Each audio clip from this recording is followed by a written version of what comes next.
সকলে আমার প্রাণপ্রিয় মানুষ, আমাদের সকলে জঙ্গিপুরের বিধায়ক জাকির হোসেনের সঙ্গে আমাদের নায়িকা পশ্চিমবাংলা দাদা ভারতবর্ষ বিখ্যাত শ্রাবন্তী চ্যাটার্জি নায়িকার জন্য জোরে হাত তালে সকলে জয় বাংলা।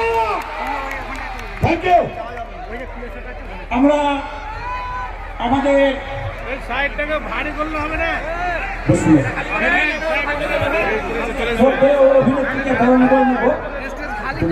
আমি বরণ করে নেওয়ার জন্য সম্বোধ জানাচ্ছি আমাদের আহিম অঞ্চলের প্রাক্তন প্রধান বুলটি মাঝি মহোদয়কে। আমাদের অভিনেত্রী এবং শ্রাবন্তী চ্যাটার্জিকে বরণ করে নিচ্ছেন সবাই মিলে, মহিলারা যারা আছেন সবাই মিলে একসঙ্গে বরণ করুন। আসুন সামনে চলুন, সামনে সামনে সামনে চলুন, সামনে সামনে চলুন, সামনে সামনে সামনে সামনে বরণ করুন, একটু সামনে, একটু আরো সামনে চলে যান। মঞ্চটা খালি একটু করবেন প্লিজ। সকলে মঞ্চে উঠলে মঞ্চ পরিচালনা করা যাবে না। সবাই মঞ্চে উঠিয়ে না প্লিজ।